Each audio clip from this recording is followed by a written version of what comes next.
Moment of inertia में moment of inertia पढ़ चुके हैं।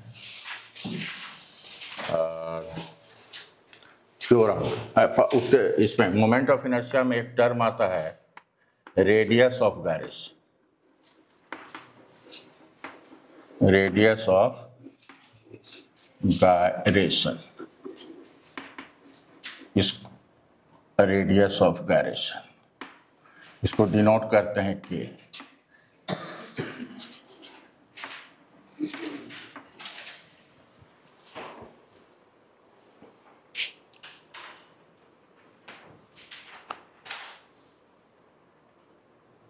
और तुम्हारा चश्मा ये ग्लास बन गया। ओ हमको आज दिन में आई थी पहन के। ओ मैं देखा, मतलब याद नहीं। आ जाओ आगे आ जाओ। अच्छा आप लोग बताइए, जो रेडियस ऑफ गायरेशन का यूनिट क्या होगा बिना बताए हुए? पल्लवी जोशी, क्या नाम है? शाम भाभी।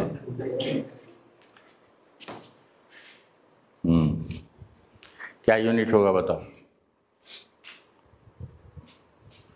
तुम इसीलिए नहीं बता पा रही हो, जो तुम बता देते हैं साइकोलॉजी क्या होता है ब्रेन का।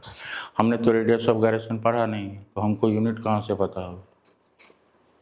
98% तुरंत कर देता है जो हमको पता नहीं है। धीरज तुम बताओ। रेडियस है, रेडियस ऑफ समथिंग क्या होगा? मीटर होगा। ये लॉजिक है। हाँ, लेकिन बहुत आदमी उल्टा सोच लेता, हमने तो रेडियस ऑफ गायरेशन पढ़ा ही नहीं, तो हम कैसे बता सकते हैं? है कि नहीं? लेकिन अमेरिका नहीं गए हैं, लेकिन अमेरिका के घर में बल्ब कैसा रहता है वो पता रहता है। ट्रम्प साहब टोपी कैसे पहनते हैं ये पता रहता है। हमारे बुक्स में रेडियस ऑफ क्या हुआ, क्या बोल रही हो? हाँ, मतलब आप कम से कम बुक्स को तो पढ़ो, एनसीईआरटी को तो पढ़ो। एक चैप्टर 4 पेज में दिया हुआ है, उससे भी कम। तो कम से कम उससे यूनिट डायमेंशन दिस दैट सब तो हो जाएगा। Radius of something, metre distance होगा, मीटर होगा। ये कहता है रेडियस ऑफ गायरेशन क्या कहता है? सो देखिए, जैसे मान लीजिए एक बॉडी है, सिस्टम ऑफ पार्टिकल्स है, ये एक्सिस, तो इस बॉडी का इस एक्सिस के अबाउट क्या होगा मोमेंट ऑफ इनर्शिया? बताओ। m1 r1 square plus m2 r2 square plus, हाँ, तो ये हो जाएगा आपका। उसको समेशन फॉर्म में लिखोगे तो ऐसे लिखोगे mi ri का होल स्क्वायर। ठीक है, ये इसका मान लो, इसको अगर हम सॉल्व करेंगे तो मान लो 20 kg मीटर स्क्वायर आया, मान लो। अब हम क्या करेंगे, इसका मास मान लो m, ये एक्सिस है, ये एक्सिस, फिगर बनाइए।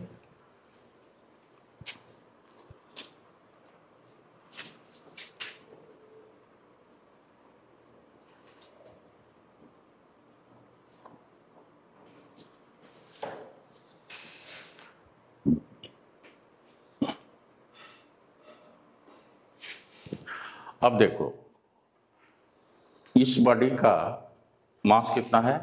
m है। एक हम पार्टिकल लेंगे, इसका हम जस्ट एक लिखना नहीं, मान लो इसका कितना आया, इस बॉडी का इस एक्सिस के अबाउट जो निकाले तो मान लो केजी मीटर, इतना केजी मीटर स्क्वायर आया। अब हम इस बॉडी के जगह पे एक हम पार्टिकल लेंगे और उस पार्टिकल का मास उतना ही लेंगे जितना बॉडी का है, और यहां से इसका एक्सिस अपने से ऐसे चूज करना है। मान लो हमने उसका परपेंडिकुलर डिस्टेंस के चूज किया, के का वैल्यू मान लो m, यहां पे मान लो एक जस्ट एग्जांपल दे रहा हूं, मान लो m 100 kg है, तो यहां पर भी कितना हुआ? 100 kg। और 1 मिनट, और मान लो K का वैल्यू हमने लिया √5 मीटर, वो तो mk² तो ज्यादा, ये 20 लो, इसका 20 kg लिया है ना, तो इसका कितना लेना होगा 1, इसका मान लो 20 kg लिया, और K कितना डिस्टेंस लिया 1। तो बताओ, मतलब हमने 1 मीटर अपने से ऐसे चूज किया है जो इस पार्टिकल का इस एक्सिस के अबाउट कितना होगा। अरे यार, किसी पार्टिकल का किसी एक्सिस के अबाउट मोमेंट ऑफ इनर्शिया क्या होता है?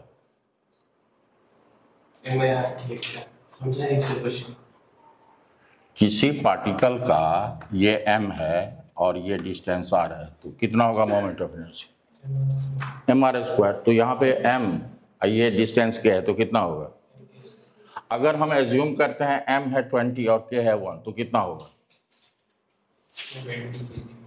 तो एक्चुअल डिस्ट्रीब्यूशन के चलते जितना आया है, इस तरह से डिस्टेंस चूज करना है जो इसके चलते भी उतना ही आए जितना एक्चुअल डिस्ट्रीब्यूशन के चलते आए, तो उस पर्टिकुलर डिस्टेंस को कहेंगे रेडियस ऑफ गायरेशन।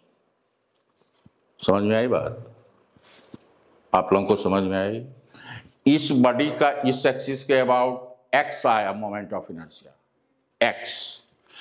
अब इस बॉडी की जगह एक पार्टिकल लिया, उस पार्टिकल का मास उतना ही लेंगे जितना बॉडी का है, और इस डिस्टेंस को इस तरह से चूज करेंगे ताकि इस एक्सिस के अबाउट इसका कितना होगा mk², और mk² का वैल्यू कितना होना चाहिए x।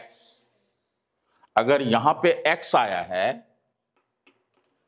तो यहां पर भी यहां पे कितना होगा, ये हुआ mk², और this should be equal to x। तब इस डिस्टेंस को कहेंगे, इस परपेंडिकुलर डिस्टेंस को क्या कहेंगे, रेडियस ऑफ गायरेशन। तो लिखिए, अब फिगर बना लिए, अरे दूसरा फिगर बनाओ।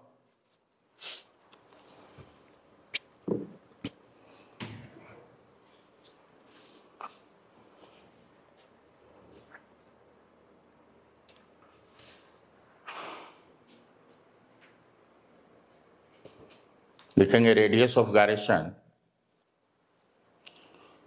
रेडियस ऑफ गायरेशन,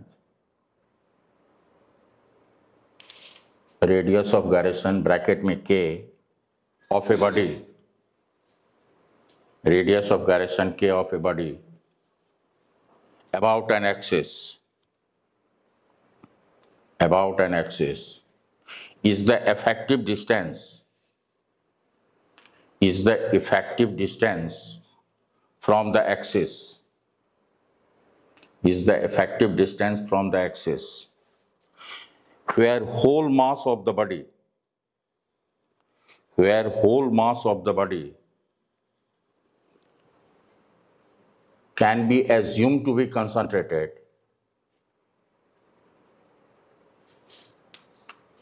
यहाँ देखिए, whole mass of the body,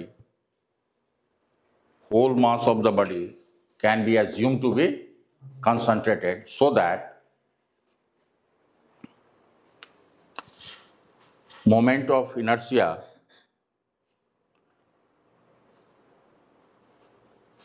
remains the same as the actual distribution of masses, as the actual distribution of masses.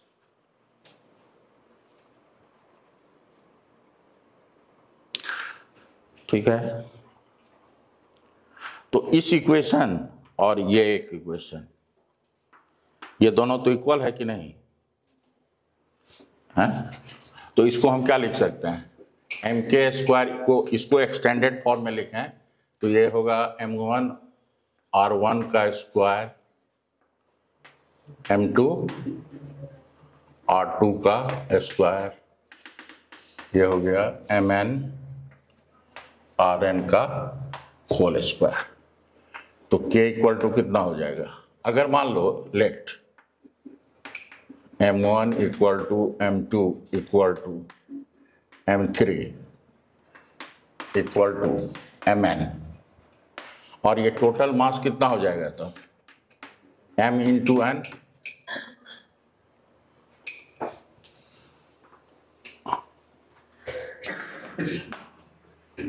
हमने सभी पार्टिकल का मास क्या मान लिया है? इक्वल मान लिया है। और तो n पार्टिकल है तो total mass of the body क्या हो जाएगा? mn। तो अब देखो यहाँ पे k, यहाँ पे ये सब m हो गया तो m को कॉमन ले लिए, ये हो गया r1 square plus r2 square plus r3 square plus rn का स्क्वायर बाय टोटल मास, ये नीचे डिनोमिनेटर में आएगा तो ये कितना हो जाएगा? mn। तो mm कैंसिल हो गया तो k का वैल्यू कितना हो जाएगा? ये हो गया r1 का स्क्वायर, r2 का स्क्वायर, r3 का स्क्वायर बस rn का square divided by n root of distance of its particle, root mean square of its particle from the axis of rotation।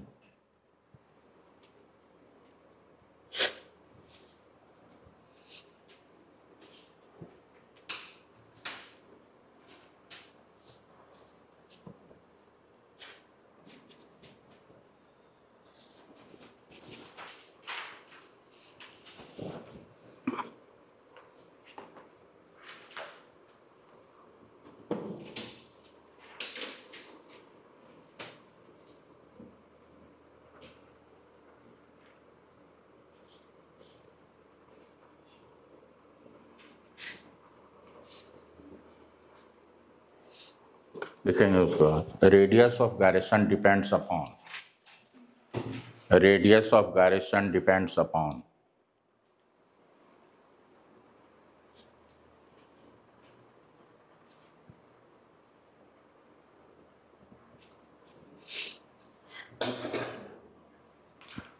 इस संडे, आज कौन सा दिन है? वेडनेसडे। इस संडे को टेस्ट होगा जिसमें बता देते हैं, बोर्ड पे लिखेंगे क्वेश्चन, 3 क्वेश्चन जो रहेगा वो 5 मार्क्स का रहेगा। इसमें एबीसी भी रह सकता है,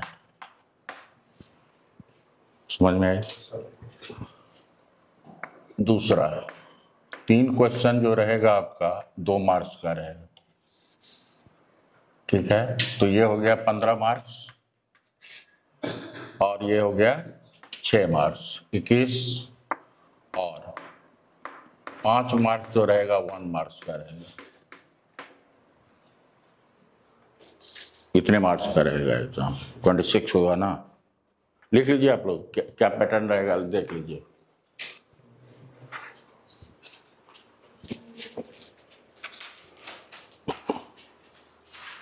इसमें टाइम कितना होगा लिख लीजिए, 15 मिनट, 6 मिनट,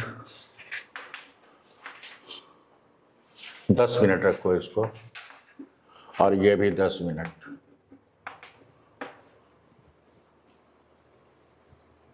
35 मिनट का टेस्ट होगा।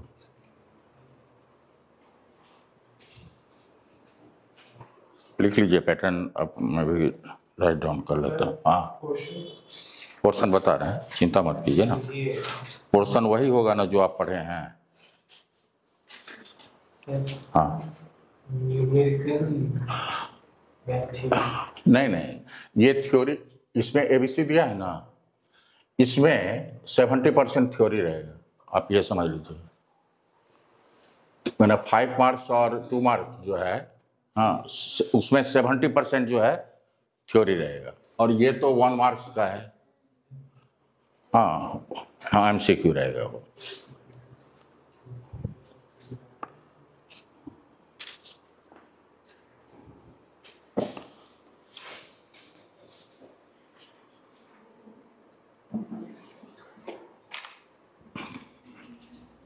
हम बता देते हैं आपको, लिख लीजिए। NLM work, energy, power and collision. इतना से रहेगा। टॉपिक से लिख लीजिए।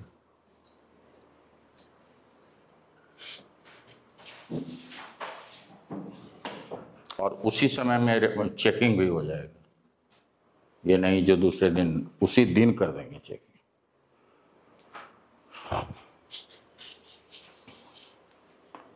लिखिएगा। हाँ, बोर्ड में लिखूंगा, या हो सकता है मैं प्रिंट भी दे सकता हूँ, ये अभी कंफर्म नहीं कर सकता हूँ।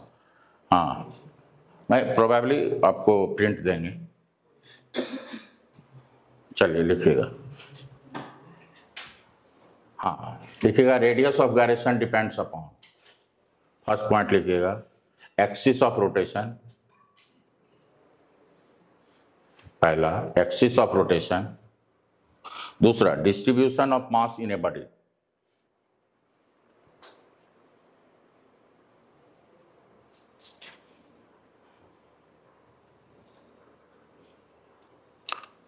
उसके बाद लिखेंगे radius of gyration does not depend upon, does not depends upon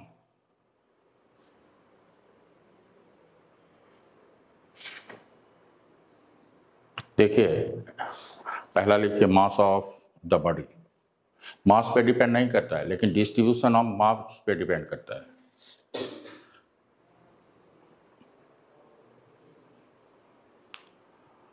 और सेकंड में लिखिएगा एंगुलर क्वांटिटीज, जैसे एंगुलर क्वांटिटी ब्रैकेट में लिखिए, जैसे डेल्टा थीटा है, एंगुलर वेलोसिटी है, एंगुलर एक्सीलरेशन है, ये सब पे डिपेंड नहीं करता।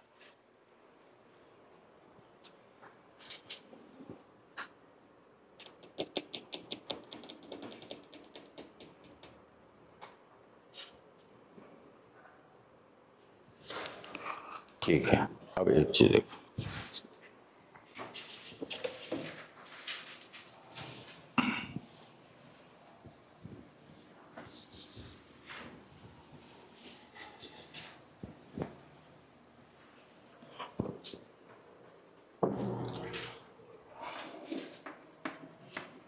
कहेगा ये मान लो डिस्क है,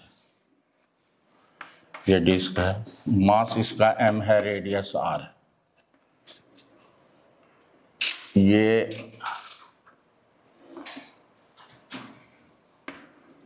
ये कौन सा एक्सिस है, सेंटर ऑफ मास से पास कर रहा है और प्लेन पे क्या है, परपेंडिकुलर। इस एक्सिस के अबाउट आपको रेडियस ऑफ गायरेशन बताना है। लिखिए, आप फिगर बनाइए।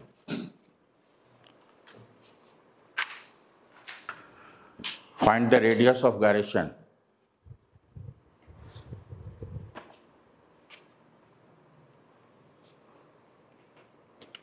of a disk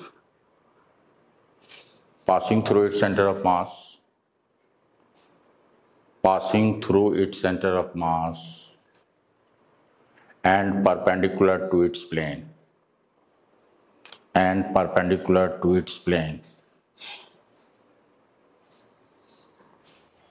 और संडे को जो टेस्ट होगा कितने मिनट का था, कितने मिनट का, 35 मिनट का था। ठीक है, तो 9 बजे से क्लास शुरू होगा, 9 से 9:35 ये हो जाएगा, और 9 मान लो 35 से लगभग 1.5 से 2 घंटा होगा, SHM शुरू करूंगा। इधर SHM वेव चलेगा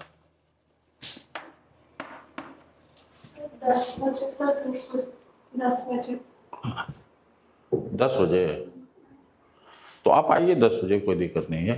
इसको मैं 10 बजे कर सकता हूँ, तो इधर 9:30 कर दूंगा। 9:30 से टेस्ट होगा और 10 बजे से क्लासेस हो। टेस्ट और 10 बजे से शुरू। 10 बजे ओ तुम्हारा भी रहता है, अच्छा ठीक है, तो रहने दो 10 बजे से। 5-10 मिनट इधर और भी होगा लेट तो कोई बात नहीं। चलो जल्दी बनाओ। निकला? इस डिस्क का इस एक्सिस के अबाउट कितना होता है? हाँ, I इक्वल टू क्या होता है और I इक्वल टू क्या होता है, अभी बताएं। एम के स्क्वायर, तो के इक्वल टू क्या हो जाएगा आर। डिस्टेंस है, कभी नेगेटिव नहीं होगा, प्लस माइनस माइनस में नहीं करोगे। के इक्वल टू आर का मतलब ये हुआ, जो ये एक्सिस अगर ए बी है तो ये ए बी है, और इस डिस्क का मास अगर m है तो इसका इस डिस्क के जगह पे हम पॉइंट मास लेंगे और इसका सेपरेशन के लेंगे। तो इस पार्टिकल का इस एक्सिस के अबाउट कितना हुआ एम के स्क्वायर, तो वही होना चाहिए जो डिस्क का है वही होगा। समझ में आया बात? एक्चुअल डिस्ट्रीब्यूशन के चलते एम आर स्क्वायर और इसके चलते एम के स्क्वायर, दोनों इक्वल होना चाहिए। समझ में आई? अब देखो, आप लोगों को मोमेंट ऑफ इनर्शिया किसका किसका लिखवाया हूँ? सबका लिखवा दिया हूँ? स्टैंडर्ड रिजल्ट लिखवाया हूँ? कुछ नहीं लिखवाया? हाँ हाँ हाँ, अभी लिखवाऊँ। हाँ, सेंटर ऑफ मास का था वो लिखवा दिए हैं। देखें मोमेंट ऑफ इनर्शिया में कहाँ कैसे लिखे हो, इसमें छोड़े नहीं ना हो? अच्छा ठीक है ठीक है।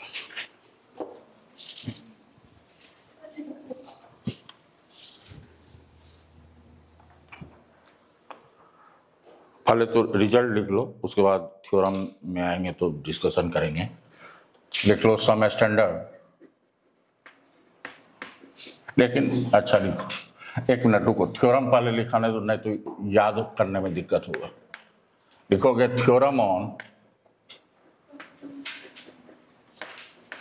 On moment of inertia.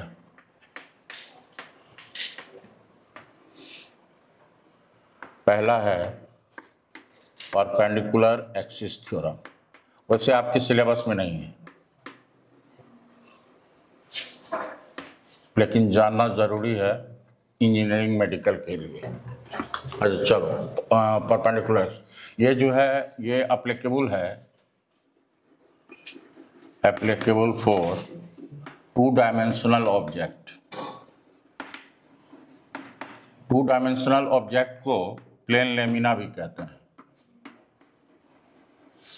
Plane lamina,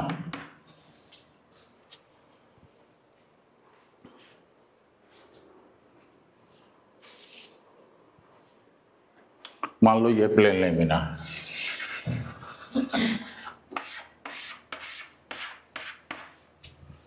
इस मान लो ये बोर्ड जो है एक्स वाई प्लेन में है, तो प्लेन लेमिना किस प्लेन में है? एक्स वाई प्लेन में है। और ये ओ है, O is any point where X and Y axis intersect each other, और ये जेड एक्सिस। तो लिखोगे mathematically perpendicular axis theorem is given by I Z equal to I X plus I Y. Mathematically I Z and I Z equal to I X plus I Y, where ये क्या है? ये जो दोनों है lies in the plane of lamina, lies in the plane of lamina xy lamina के plane में है, और ये क्या है? परपेंडिकुलर टू xy प्लेन या perpendicular to the lamina.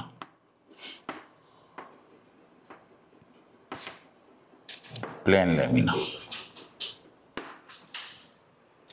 X Y axis जो है लेमिना के प्लेन में है, और जेड एक्सिस क्या है? लेमिना के प्लेन के परपेंडिकुलर। अब इसको देखो, ये मान लो ये बॉडी है एम, तो कंटिन्यूअस बॉडी का मोमेंट ऑफ इनर्शिया कैसे निकालते हैं? वो बोलो।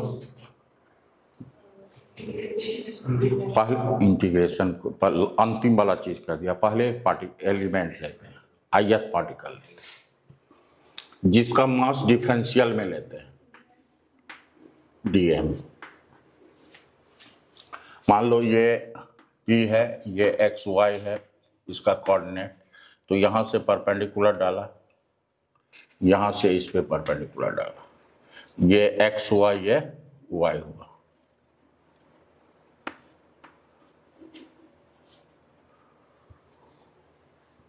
ठीक है, फिगर बनाओ।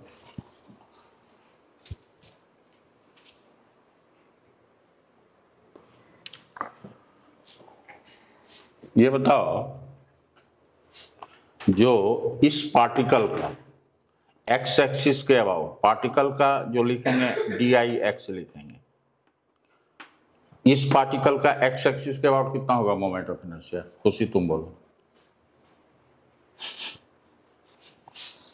इस पार्टिकल का, हाँ, एक्स एक्सिस के about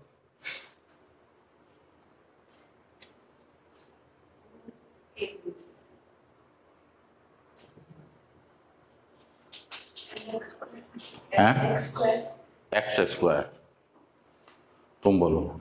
DM y square. Right. यहां से परपेंडिकुलर डिस्टेंस y है, मास है पार्टिकल का dm इंटू वाई स्क्वायर। तो टोटल लेमिना का एक्स एक्सिस के अबाउट हमको अगर लिखना है तो क्या करेंगे? इंटीग्रेट करेंगे। तो ये हो गया dm इंटू वाई स्क्वायर, ये हुआ। अब बताओ, यहाँ जल्दी फास्टली लिखिए, जितना फास्टली लिखिएगा उतना। अब देखो, इस पार्टिकल का y एक्सिस के अबाउट कितना होगा? प्रीतिका बोलेगी। इस पार्टिकल का y एक्सिस के अबाउट dm, हाँ, यहाँ से परपेंडिकुलर, y से परपेंडिकुलर डिस्टेंस x है, तो ये हो गया dm x स्क्वायर। तो पूरे लेमिना का y एक्सिस के अबाउट कितना हो जाएगा? इंटीग्रेट करना होगा।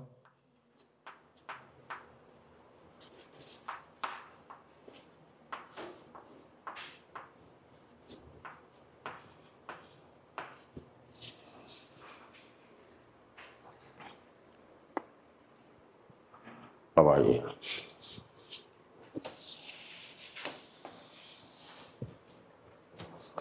हमको निकालना है किस एक्सिस के अबाउट? जेड एक्सिस के अबाउट। तो जेड एक्सिस ये है, जेड एक्सिस से परपेंडिकुलर डिस्टेंस, मान लो ये डिस्टेंस को आर लेते हैं, तो जेड एक्सिस से परपेंडिकुलर डिस्टेंस कितना होगा? पहले आर बोलो ना, रूट ओवर बाद में बोलना ना। कितना है perpendicular distance? DIZ, Z axis के अबाउट हो गया dm r स्क्वायर। और पाइथागोरस थ्योरम से r स्क्वायर को क्या लिखेंगे? x स्क्वायर प्लस, ये हो जाएगा dm y square plus x square. ये हुआ इस पार्टिकल का जेड एक्सिस के अबाउट। पूरे लेमिना का जेड एक्सिस के अबाउट निकालना होगा, तो इसको इंटीग्रेट करेंगे, इधर भी इंटीग्रेशन लगाएंगे, तो ये हो जाएगा y square plus x square. अब इसको लिखेंगे dm y square plus dm x square. ये dm y स्क्वायर का इंटीग्रेशन कितना हुआ? ix, और ये हो गया iy। आप लोगों को ठंड लगती है तो नेक्स्ट क्लास से आप लोग अपना विंटर सीजन का अपना लेकर के आएंगे, हाँ, ताकि मैं परेशान ना हूँ। अब देखिए, अगर ये y रहता, ये z रहता, तो इधर क्या होता? x होता। अगर ये y और ये z रहता तो इसके परपेंडिकुलर क्या होता? x। समझ में आई? तो x और y जो है लेमिना के प्लेन में होगा, और ये लेमिना के प्लेन के परपेंडिकुलर होगा। ध्यान दीजिए। अब आइए parallel axis theorem.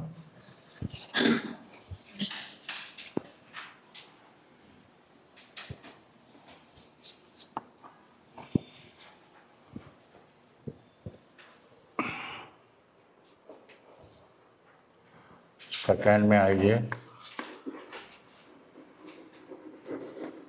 Parallel axis theorem.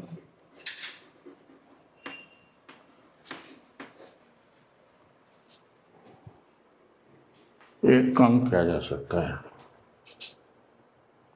उस फैन को जो है ना, वॉल फैन जो है, वॉल फैन को यहाँ लगवा देते।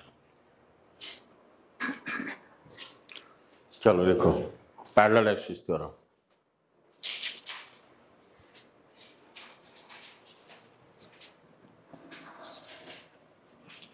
ये है आपका, मान लिया जाए ये कोई बॉडी है, इस बॉडी का मास m है और इस एक्सिस के अबाउट हमको मोमेंट ऑफ इनर्शिया निकालना है।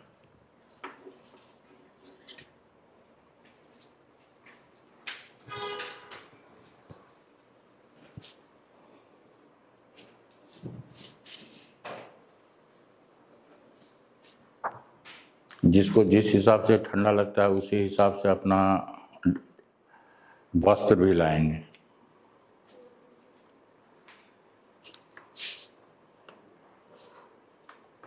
अब पतला वाला जैकेट लाना है कि मोटा वाला जैकेट लेना है, वो किसको कितना ठंडा लगता है उस पर डिपेंड करता है। हाँ, बस बस बस।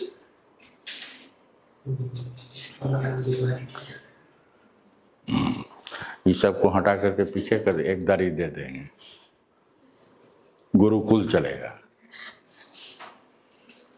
अब देखिए, इस बॉडी का इस एक्सिस के अबाउट मोमेंट ऑफ इनर्शिया को हम आई मान रहे हैं। अब अगर हमको इस बॉडी का इस एक्सिस के अबाउट निकालना है तो इसका सेंटर ऑफ मास कहीं होगा।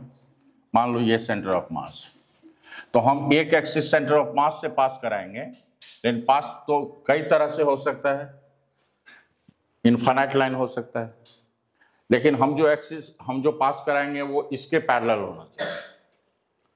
तो एक एक्सिस ऐसा ले रहे हैं जो सेंटर ऑफ मास से तो पास हो ही रहा है, लेकिन इस एक्सिस के पैरेलल, इस एक्सिस के पैरेलल सेंटर ऑफ मास से पास कर रहा है, तो इसको कहेंगे ICM, और दोनों पैरेलल एक्सिस के बीच का सेपरेशन है D।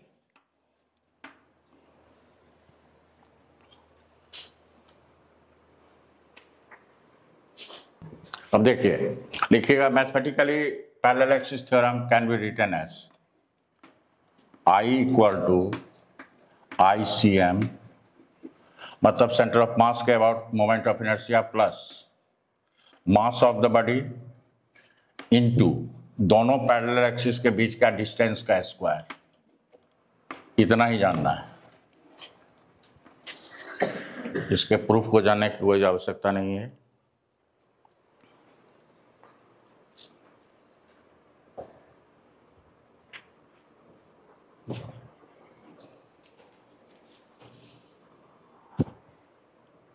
क्या होता है, I equal to ICM plus mass of the body and square of the distance between two parallel axis. समझ में आया? आगे बढ़ते हैं।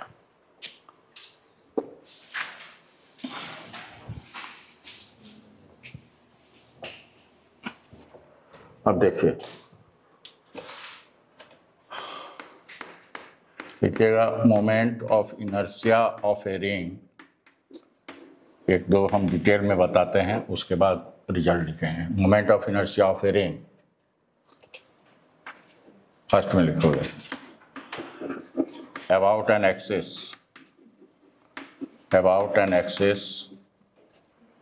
passing through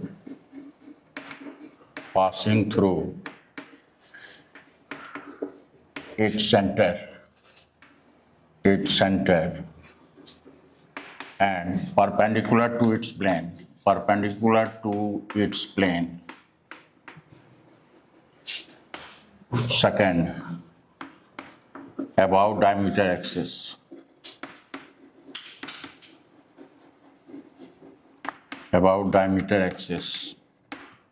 third, about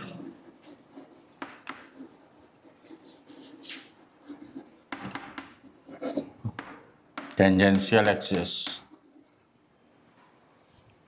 which lies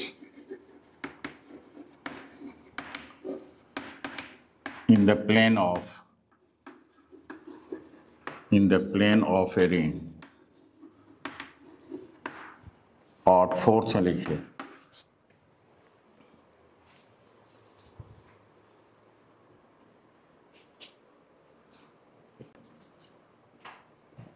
about tangential axis,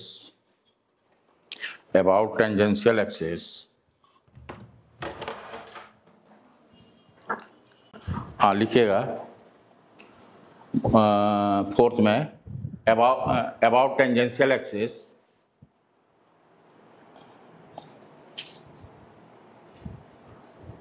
which is perpendicular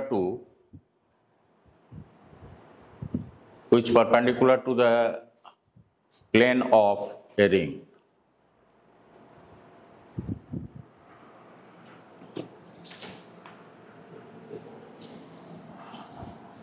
देखो पहला है ये रिंग है, बहुत थीन रिंग है, मतलब ये इस तरह से है, कुछ तो थिकनेस होगा ना, मान लो 1 मिलीमीटर ही सही, लेकिन कुछ तो थिकनेस होगा। अब मान लो ये है x, ये है y। फर्स्ट में हमको किस एक्सिस के अबाउट निकालना है बताओ? इसका मास है m और रेडियस r है। किस एक्सिस के अबाउट निकालना है आपको? और कुछ है?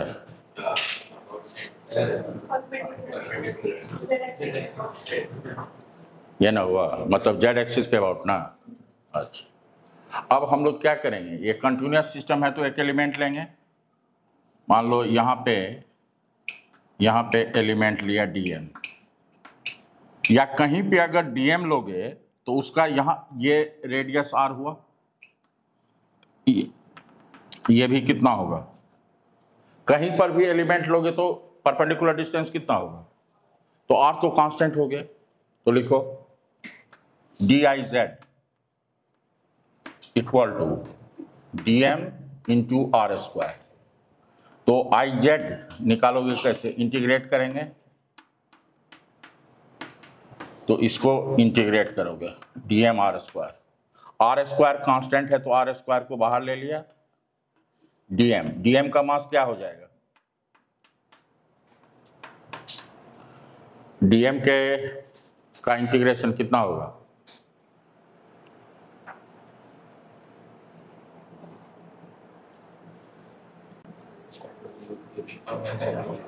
हाँ यूनिफॉर्म ही है, यूनिफॉर्म लिख लो ऑफ ए यूनिफॉर्म रिंग, तो ये हो जाएगा mr स्क्वायर।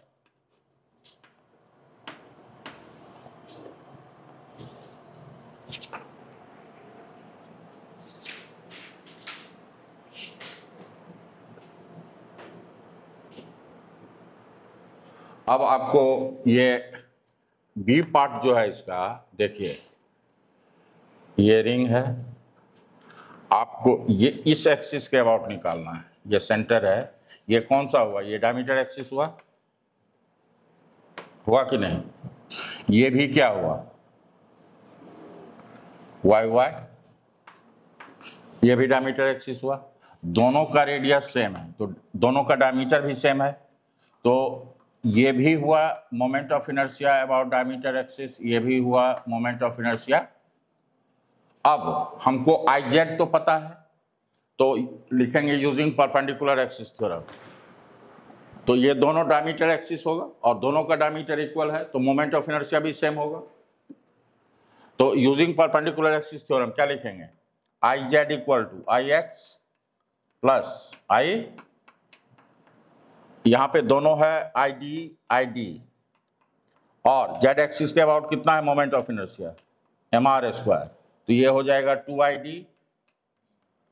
तो डायमीटर एक्सिस के अबाउट कितना हो गया? mr square by 2।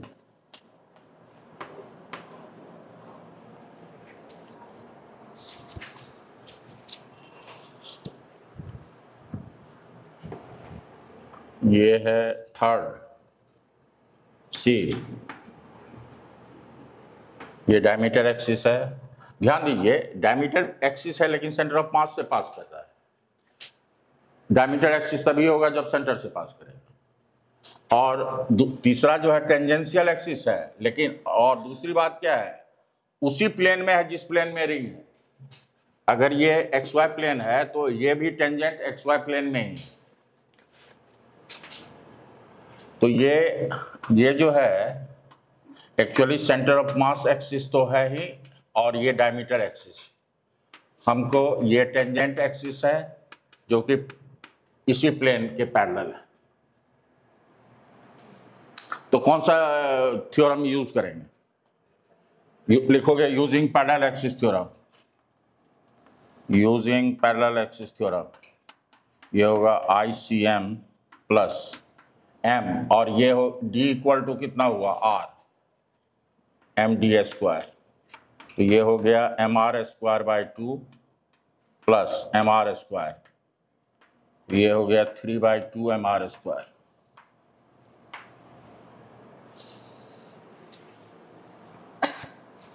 ये जो है ये भी टेंजेंट एक्सिस है, जरा देखना, लेकिन ये रिंग पे क्या है, परपेंडिकुलर। ये मान लो ये है रिंग, और ये रिंग के प्लेन पे परपेंडिकुलर है, और ये टेंजेंट,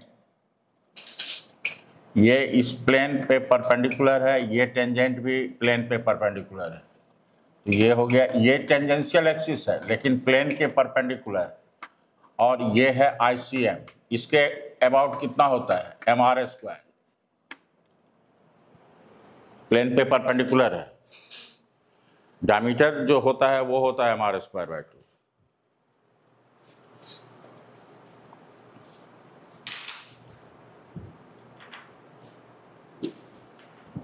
तो लिखेंगे using parallel axis theorem, IT perpendicular equal to ICM plus MR square, ये R है, तो ये हो गया MR square plus MR square, मतलब 2MR स्क्वायर। तो सबसे बड़ा कौन हुआ, टेंजेंशियल जो प्लेन के परपेंडिकुलर है, उसके बाद टेंजेंशियल जो पैरेलल है, उसके बाद ICM, उसके बाद ID। ये है 2MR स्क्वायर, ये है 1.5 MR स्क्वायर,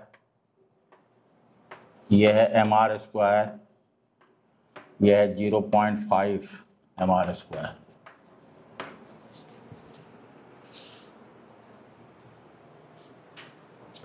लिखोगे moment of inertia, second, moment of inertia of a disc about वही चारों पॉइंट जो रिंग में चारों पॉइंट लिखे हैं, वही डिस्क के लिए लिखेंगे। Find the moment of inertia of a uniform disc, find the moment of inertia of a uniform disc, find the moment of inertia of the uniform disc. ABCD वही होगा जो प्रीवियस है, रिंग का जो है ABCD वही होगा जो प्रीवियस रिंग में। देखो जरा सा, A मैं बना रहा हूं, सिर्फ A बनाऊंगा और आप लोग बना के लाओगे। ये है डिस्क, ये X है, ये Y है, ये O है, इसका मास M है, रेडियस R है।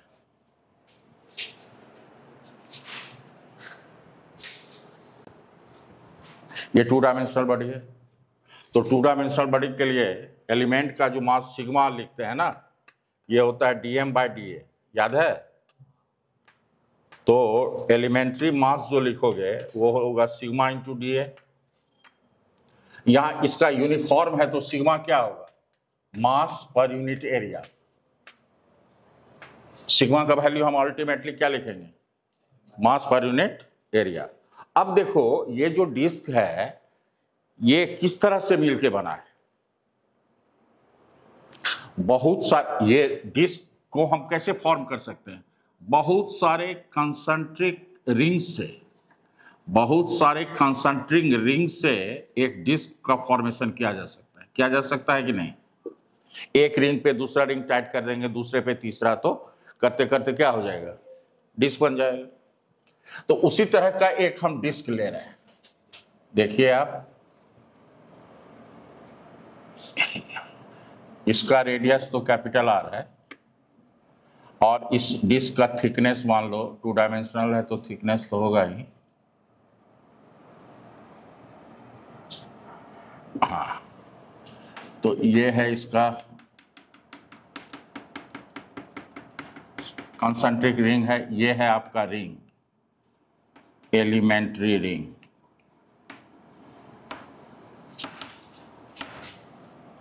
इसका एरिया है dA और इसका हम रेडियस मान रहे हैं, मान लो स्मॉल r, और थिकनेस मान रहे हैं dr।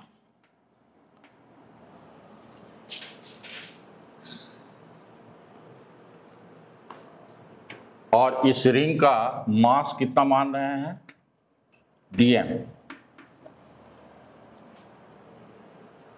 मास कितना माने, तो dm इक्वल टू क्या लिखोगे, sigma into dm equal to हो जाएगा सिग्मा इंटू dA। एरिया कितना होगा, इस एलिमेंट्री रिंग का एरिया बताओ कितना होगा, dA। कोई बताइए, इस एलिमेंट्री रिंग का एरिया बताइए।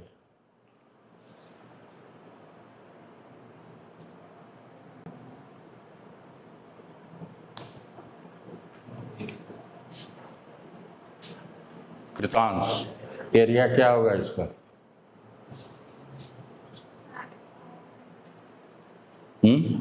कौन बोल रहा है, बोलो, तुम बोलो। Pi r minus r square. अच्छा ठीक है, मान लो हम इसको कट, इसका पेरीमीटर कितना होगा, पेरीमीटर कितना होगा, 2 pi r. 2 पाई आर, उतना ही लेंथ होगा। अगर रिंग को हम कट करके फैला दें तो इसका पेरीमीटर कितना होगा, 2 पाई आर लेंथ हुआ, और थिकनेस कितना हुआ, थिकनेस हुआ dr, है ना। तो इसका एरिया कितना होगा, लंबाई इंटू चौड़ाई, तो लेंथ हो गया 2 पाई आर इंटू dr। तो इसको लिखेंगे हम, सिग्मा को क्या लिखोगे, मास पर यूनिट एरिया, और dA कितना हो गया 2 पाई आर इंटू dr।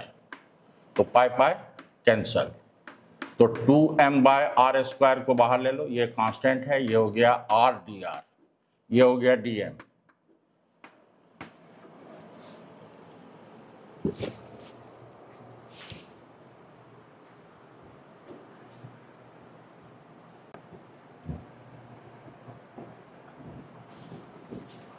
अभी तुम कुछ नहीं दिखाई हो, न स्मॉल आर, न डी आर, न कैपिटल ए, न रिंग, न dA, न dm। 100 चीज छूटा हुआ है तुम्हारे ग्राफ में।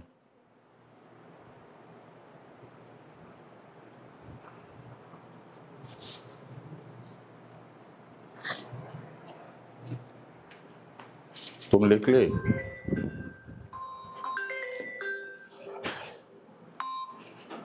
हेलो,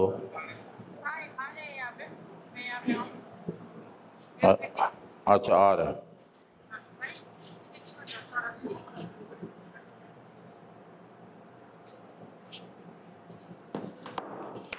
जब मुझे डॉक्टर के पास जाना है एक्चुअली, ये देखो,